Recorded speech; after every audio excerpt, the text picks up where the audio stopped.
She wasn't just America's sweetheart, she was a fighter, a mastermind, and a mystery. Betty White was more than smiles and sitcoms.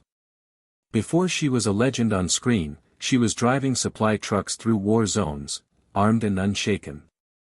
She once brought grown men to tears over a poker table, and behind the scenes of The Golden Girls, she ignited tensions so fierce it ended the show. But the most shocking part? Betty built a flawless public image while hiding a life filled with painful choices. She rejected motherhood, severed family ties, and outmaneuvered even her closest friends. Now, her longtime assistant has broken the silence, revealing what Betty was really doing in her final days. This isn't the story the world wanted, it's the truth they never expected. Betty White's story didn't begin with fame, it began with light. Her father, Horace Logan White, worked for the Crouse-Hinds Electric Company, a powerhouse reshaping how American cities glowed after dark. When Betty was just 2, the family moved to Los Angeles, not just for a fresh start, but as part of the company's bold expansion west during the electric boom of the 1920s. While the Great Depression crushed millions, the Whites thrived, their home illuminated not just by electricity, but by rare comfort. And in a twist of fate, Betty grew up in the shadow of a rising Hollywood, her future playground, powered quite literally by her father's industry. That same company, now part of Eaton Corporation, still lights up cities across the nation. By the time she reached high school, Betty wasn't just another face in the crowd. At Beverly Hills High in 1939, she seized the spotlight with bold ambition. For the senior graduation play, she didn't just act, she rewrote the entire script, directed it, cast it, and starred in the lead role. Her classmates jokingly called her Little Napoleon, but beneath the laughs was the birth of a legend. The play, a sharp satire of Hollywood itself, didn't just raise eyebrows, it proved that Betty White already understood how to both challenge and charm an audience.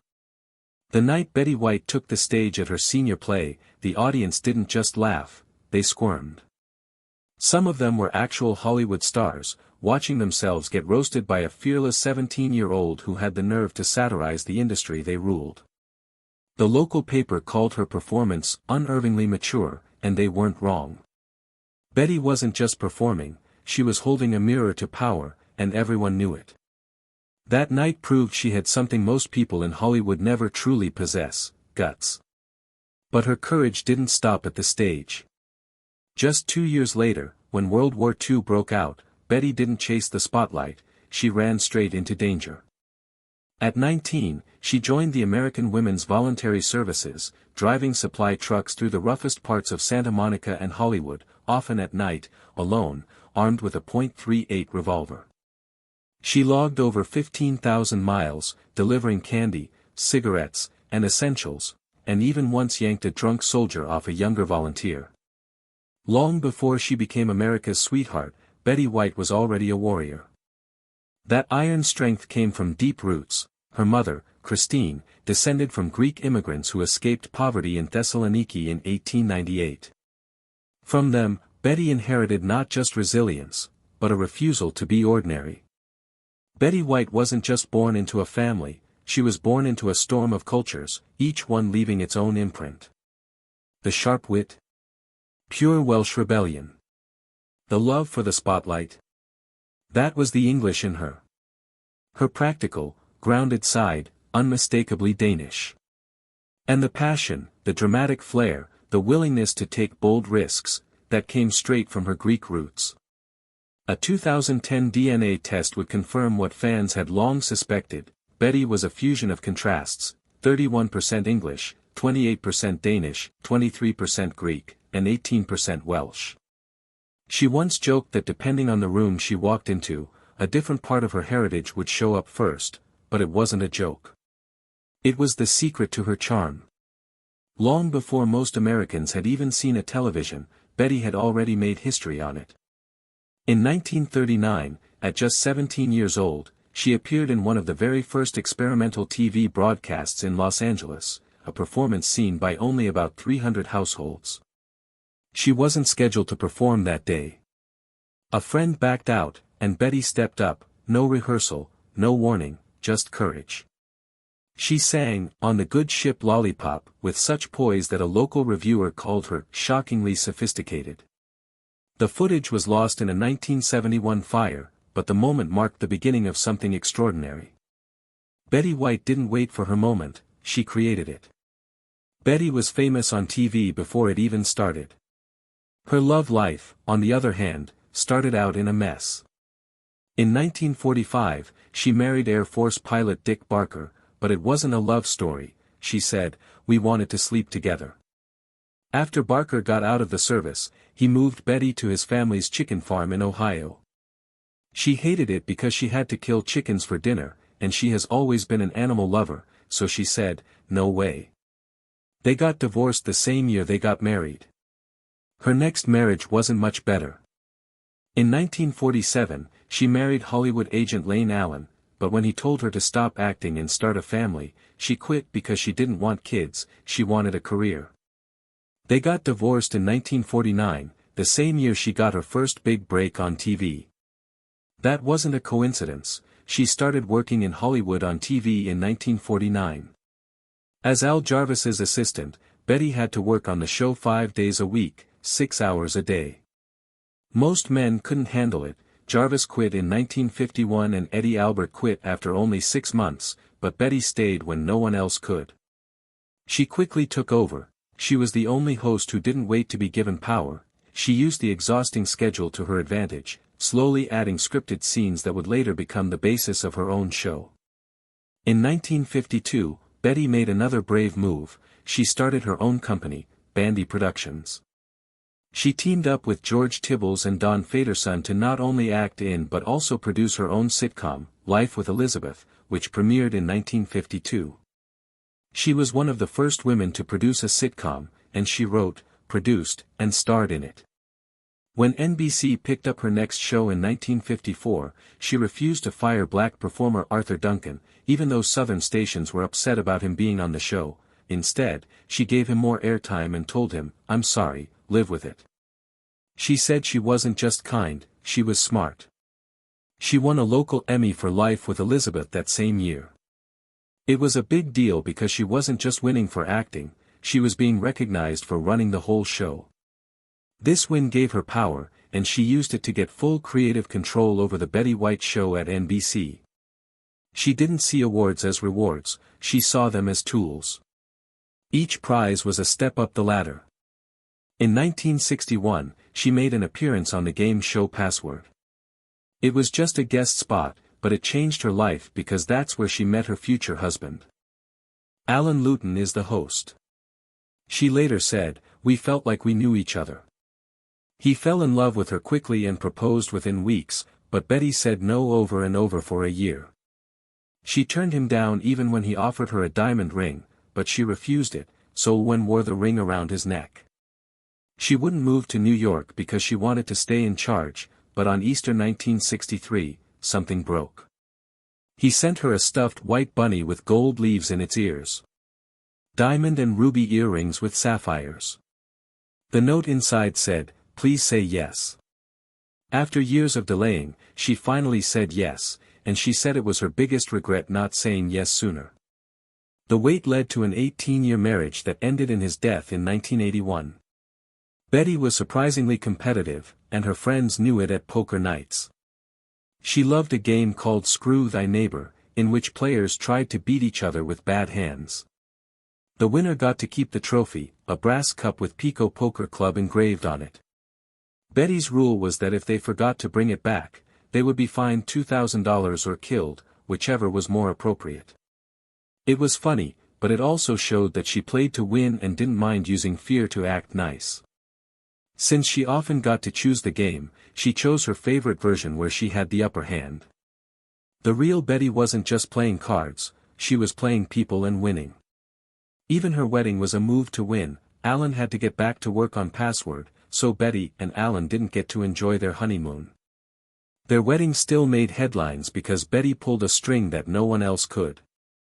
Jack Paar, the legendary host of The Tonight Show, had always refused to appear on Password. He finally said yes when Betty asked him to, and he came on as a gift for their wedding, just once, just for them. It wasn't just sentimental, it was smart. Ratings went through the roof, and Betty proved again that she had the kind of power that made things happen in Hollywood. In 1983, she became the first woman to win a Daytime Emmy for. As a great game show host, she beat Dick Clark and Richard Dawson on a show that only ran for 65 episodes. Just Men ran from January 3 to April 1, 2017, which was only 3 months, but that was all Betty needed. The concept worked perfectly for her. 2 women had to guess how 7 famous men would answer yes or no questions. Betty's quick wit and great timing kept the show going even though it played at noon, when most people were watching the news. She made it work, and she was nominated again in 1984, but even that wasn't enough. The short-lived show had already made history. 10 years earlier, she almost missed one of her biggest roles. In 1973, The Mary Tyler Moore Show needed a new character for episode 73. The script described her as an icky sweet Betty White type. The producers were worried that Betty would mess up the audition because she was already close with Mary Tyler Moore and her husband Grant Tinker. But casting director Ethel Want didn't think too much about it, she just called Betty. That call turned into one of the show's most memorable. Well-known figures after the tape, James L. Brooks told Sue and Ven, "Don't make too many plans." Her first appearance was only supposed to be one time. He was sure that everyone knew Betty had done a great job. Sue-Ann wasn't just another character, she was a reflection of the one Betty carefully created on screen. On screen, Sue-Ann was the perfect housewife, hosting shows like Salute to Fruit and What's All the Fuss About Famine, but in real life, she was cold, man-obsessed, and sarcastic. Betty once said, "You can't get much more rotten than that." She leant into the role and played it with layers. People laughed and squirmed, which is what made it work. Sue-Ann wasn't just funny, she was brilliant commentary wrapped in charm. Betty's role didn't just entertain, it won her 2 Emmys in a row for Outstanding Supporting Actress in 1975 and 1976. She joined the main cast in the 5th season, after Valerie Harper left, which was the perfect time. Betty made sure Sue-Ann could carry stories on her own, even in the last season, when she had less screen time, she was still nominated. That's how involved she was in the show's success, but it wasn't just ability, it was also politics. She made strong bonds with writers and producers, making sure she never got in the way of their work. After the Mary Tyler Moore Show stopped in 1977, she played the long game both on and off screen. Betty didn't disappear, she showed up when it mattered. Her appearances on the Carol Burnett Show weren't made up on the spot, she planned them. She used them to stay in the spotlight while she was between major parts in a 1976 sketch she was in. Ellen, Anant's snobbish sister, was snarky and funny in another role. She played an old woman at a college reunion, which showed she could play a range of ages. These parts weren't just for laughs, they were important moves in her career that kept her relevant and brought her closer to the Golden Girls. Betty White and Rue Mlanahan were supposed to play opposite roles. Everyone thought the director changed his mind at the last minute, but that wasn't the case. Producers actually wanted Betty to play Blanche and Rue as Rose, which made sense since Betty had already played the man-hungry woman. Sue-Ann. While Rue was known as Ma's sweet, scatterbrained friend, Betty wasn't happy behind the scenes. She didn't want to play another seductive character, she'd been doing that for years, she wanted something new, so she quietly but effectively pushed for a role switch. Rue later said she was thrilled when the director asked her to switch roles during her audition, but what she didn't know was that Betty had already made it happen. It wasn't random, it was planned, and it changed television forever. Betty became Rose, who was innocent and lovable. People loved her, and the part gave her the freedom to change how people saw her, avoiding the trap that had destroyed many actresses, being stuck in the same type of character forever. But her influence didn't end there. The show's salary negotiations were a battleground. B. Arthur made the most money at first because of her previous TV success, but Betty White wasn't content just to be on the show, she wanted to be in charge. She fought for equal pay, producer credits, and even a say in how her character was written by the end. Rue was making more than $1 million a year, which is about $2.50 to $3 million today. Betty used her early Emmy win in 1986 to gain more power. She knew how to turn fame into money, and it worked. After the show stopped, syndication made Betty richer than anyone thought possible. Reports say she made about $3 million a year from reruns. Her co-stars made about the same, but her estate continues to benefit because of the contract terms she fought for during the show's run. People thought Rose was simple, but Betty was smart, strategic, and always one step ahead.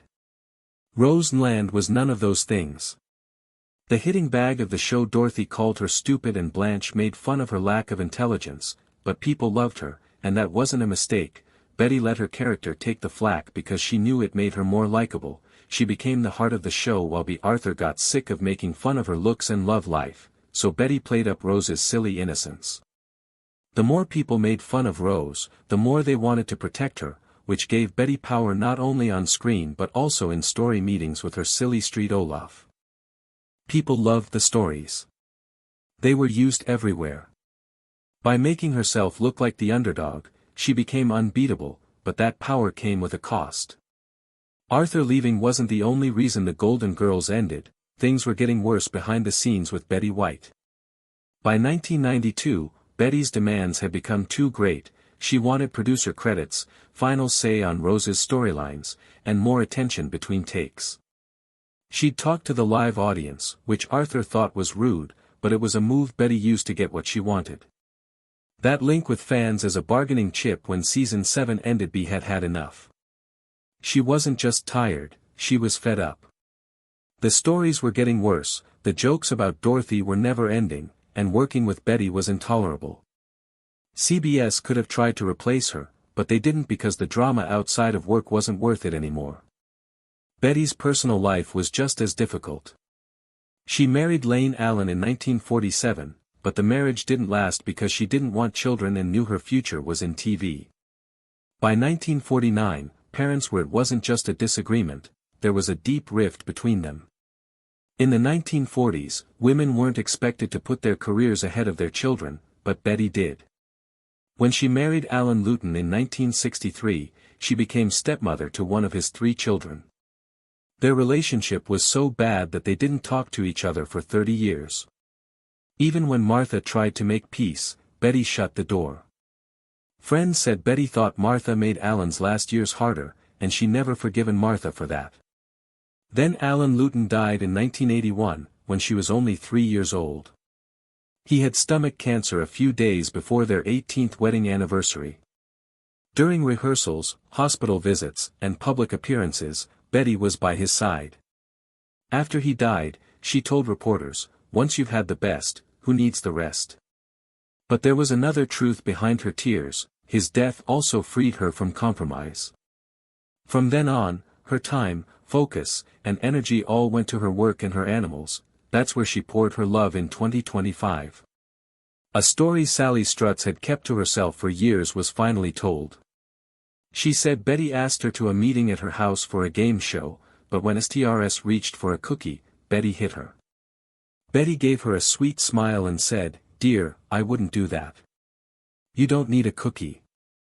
It turned into slicing. It became public, and it wasn't a comic story. Sally called her very passive-aggressive. It matched different behind-scenes reviews. Betty had a way of the usage of appeal as manipulate. She dressed her dominance in politeness. However, make no mistake, she always had the top hand, and when human beings did not fall in line, she reduced them out. Her stepdaughter Martha wasn't the best casualty. Betty's need for manipulate destroyed friendships every day. Oh, she didn't forgive. She failed to forget when human beings dissatisfied her or crossed her. She erased them. No second possibilities. Her public photo was all warm temperature, but privately she saved tight boundaries. If you challenged her, you had been long past. Betty White failed to simply continue to exist in Hollywood. She outplayed it when she showed up on Beau's Everyday Legal from 2005 Everyday 2008. The majority thought it was simply some other a laugh visitor position, but she knew exactly what she changed into doing. She became working beside James Spader and William Shatner on a display that were given 26 Emmy nominations, and she wasn't simply there every day.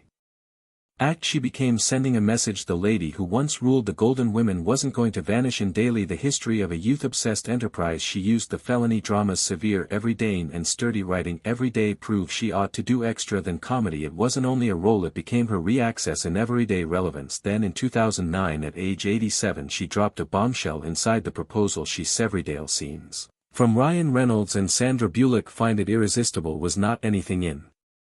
One moment she walked off with a Samiad puppy at some stage in practice session. It seemed like a spontaneous comic story, however it wasn't. She later stated she failed to even think about it. She just acted. No person severely daped her. That flow ended up in the very last reduce and became one of the movie's maximum talked about moments. It wasn't good fortune, it was intuition sharpened by way of many years of performing. Hollywood had categorized her a memory from the past, but she compelled them to admit Betty still had it, and simply whilst human beings notion they'd her figured out, she flipped the script again in 2010. A Facebook marketing campaign day-to-day off Betty White, everyday host SNL. Within weeks masses of hundreds had joined. NBC gave in, but behind the curtain it didn't feel so random. It felt everyday, perfect. Only some weeks earlier she'd appeared in a Snickers industrial during the Outstanding Bowl. It changed into a viral hit. The campaign, her website hosting date May additionally 8th, and the go-back of SNL legends like Tina Fey and Maya Rudolph all appeared a piece. Day-to-day coordinated. She joked she beat up the fellow who commenced the petition, however she knew what had just occurred. She used the internet higher than humans, half of her age. The end result, a ratings enhance, a viral second and an Emmy win. It truly is not a comeback, it really is method. She wasn't achieved but warm in Cleveland. Premiered in 2010. Betty White, then 88, wasn't just appearing, she were given government manufacturer credit. The display have become the largest hit television land ever had. 128 episodes, 6 seasons. Her person Ella become greater than comic comfort. She turned into the show. Critics loved her. She got SAG awards. Behind the curtain her producer credit meant strength, creative decisions, money managed. She'd spent decades looking men take credit. Score, now she become taking her very own at an age whilst maximum day-to-days fade out. She doubled down, but behind the scenes matters were not as best as they appeared. Simply days before her demise on December 31, 2021, Betty was nonetheless telling the clicking she felt so right and became in such true fitness. The reality was exclusive. She had reminiscence troubles, mobility struggles, and rarely left home throughout the pandemic, no longer simply out of caution but because her frame was failing. Her longtime assistant Kristen Nicholas helped hold the photograph alive. Each public picture, every message became carefully managed every day. The sector Betty still sparkled privately. She turned into fading. Her very last phrases greatly surprised the world. Alan Human swooned over the concept that she become calling out daily her overdue husband Alan Loveridane. However, those near her knew the fact is probably heavier. Betty had married Loveridane in 1963. He died of most cancers in 1981. She in no way remarried. She once said, "When you've had the day-to-day, who wishes the rest?" However, she'd additionally spent years away from him chasing paintings, deciding on career through the years together. Announcing his name may not were about romance, it might have been remorse. Then got here the stroke. On Christmas Day 2021 Betty suffered a prime stroke 6 days before she died. It became never announced. Her team said nothing. Simply 5 days earlier than she had filmed what would be her very last video message for lovers, dressed up and smiling, promoting her 100th celebration. Her demise certificates listed the stroke because the reason she had stayed alert and coherent afterward, but there was no saving her. Her group included the picture till the very cease. What every day place subsequent left fanatics divided. A documentary titled Betty White 100 Years Young had already been filmed. Her final message became part of it. After her death the crew had a preference: cancel it or release it. They chose to go beforehand. On January 17, 2022, what would have been her 100th birthday, the movie performed in 1/500 cinemas. It made critical cash. A few said it commemorated her, others daily at a coin's grasp. Both way the cameras have been nevertheless rolling, and Betty's very last thank you turned into was a box workplace occasion. At the center of all of this day-to-day at her assistant Kirsten Miklas. She become there whilst Betty died. She ran her 66B34C3-30593BD135E66036F9E3 existence managed her social media, handled her press, and protected her legacy. She shared one of the final everyday pictures ever taken of Betty December 20, 2021.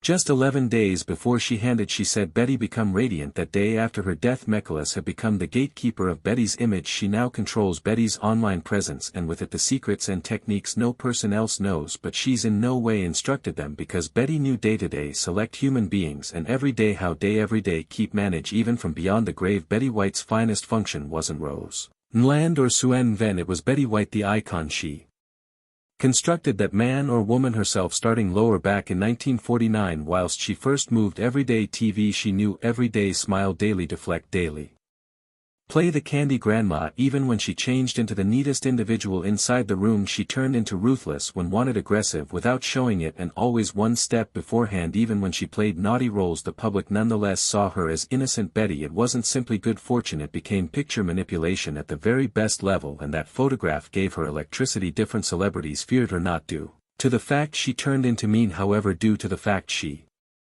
knew the whole thing. She had dirt on everybody and by no means had to use it. She were one of the first girls in TV day-to-day, her very own manufacturing organization lower back in the 50s. She constructed relationships with executives, marketers and stars throughout generations. When Betty White subsidized you, your profession were given a boost while she stayed silent. Human beings observed she could start a trend or cease one with just a smile or a funny story.